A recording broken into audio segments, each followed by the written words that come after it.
Hello, first graders. Mrs. Johnson here again to read you a story and work on some vocabulary words. This week, our topic is helpers. I bet you can think of lots of helpers that you have in your life. Let's see if you can name 3 right now.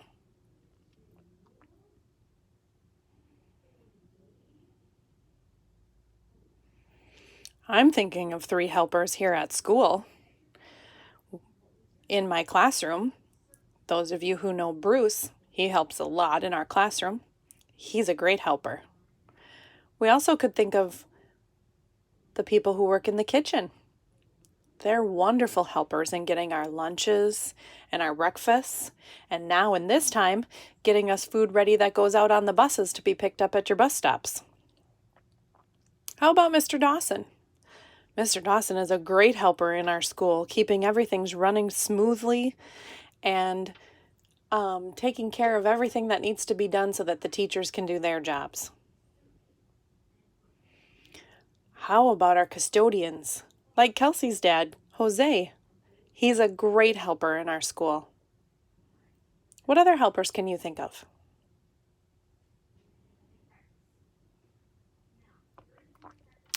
This week, our essential question is, who helps you?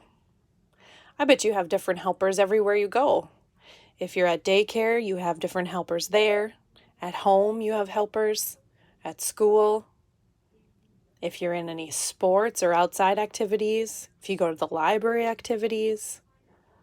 Lots and lots of helpers in our world, right?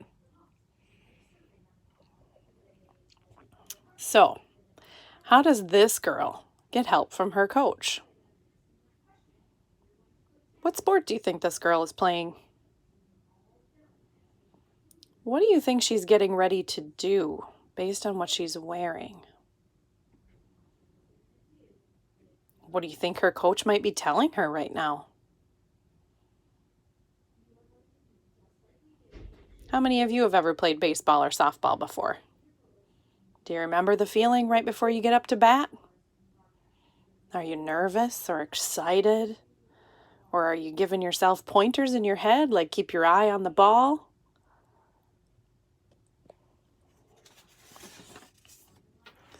Vocabulary words. Brother. I like to read to my brother. Father. My father shows me how to swim. Friend. It's fun to have a good friend. Love. My family and I love each other. Mother. Pam's mother is our soccer coach. Picture. I drew a picture for my teacher. Accept. Will you accept this gift? Often.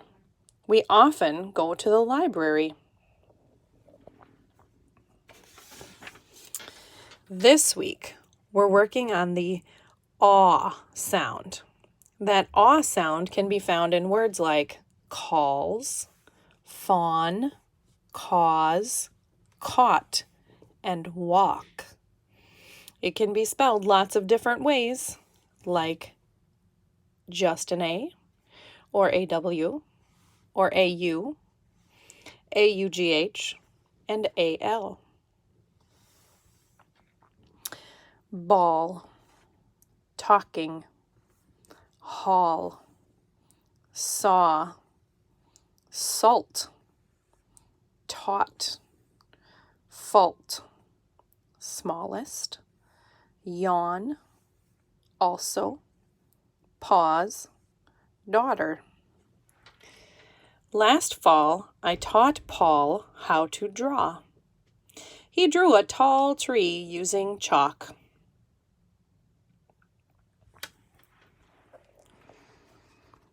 All, also, baseball, ball, talks, taught, awful, because, caught, walk, always, talk. Repeat after me. All, also, baseball, ball, talks,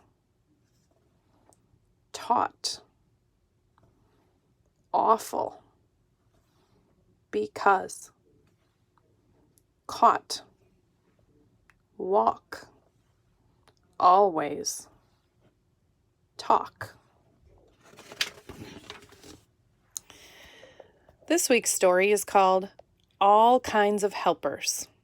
This story is a non-fiction story, which means it's not fake. That's like how I like to remember it, not fake. It's a real story. It's true, and it actually happened. Read about the people in your community who help you and the different ways that they help.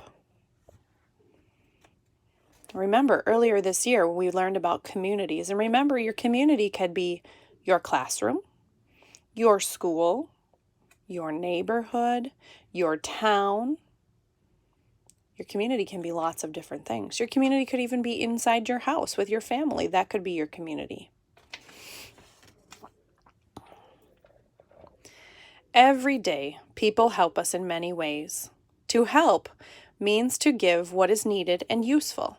It also means to make things better. So helpers are the people who give us what we need and who make our lives better. Who are some of the people who help us?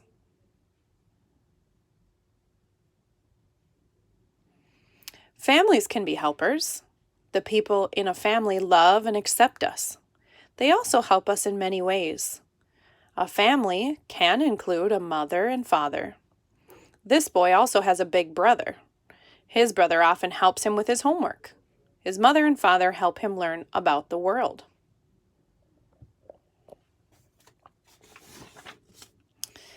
Teachers help you in many ways. In school, a teacher helps you learn how to read and write. A teacher teaches you such subjects as math and social studies. A teacher helps you understand new ideas. Sports coaches are helpers too.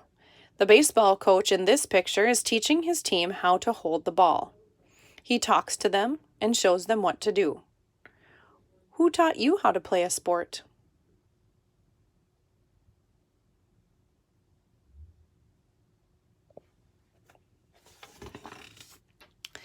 Doctors and nurses help keep you healthy. You visit the doctor for a checkup and when you feel sick. The girl in this picture feels awful because she caught a bad cold, but the doctor will help her to get better. Do you walk or take a bus to school? Either way, people help you get back and forth safely. Other helpers help keep you safe too. Police officers and firefighters are always protecting us. Some boys and girls need a grown-up to talk to. Some grown-ups match boys and girls with a grown-up who will be their friend. What a good idea! A special group called Big Brothers Big Sisters helps some children out. And this, remember, is called a caption. That's helping us to understand what the picture is about. There are many helpers around you. Families love you and teachers help you learn. Doctors, nurses, and safety helpers keep you healthy and safe. Special groups help you in special ways. All of them give what is needed and useful. So who are the people in your community that help you? How do they help you? I hope you can think of at least one person that helps you. If you can, your job today is to tell them thank you.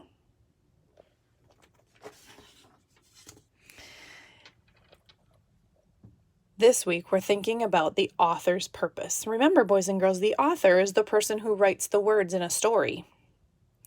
The author's purpose is the reason why they wrote the selection.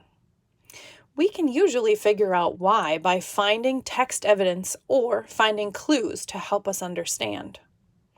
In this story, there are some clues that tell us what the purpose of the story is. For example, we have a clue that families love you and teachers help you learn.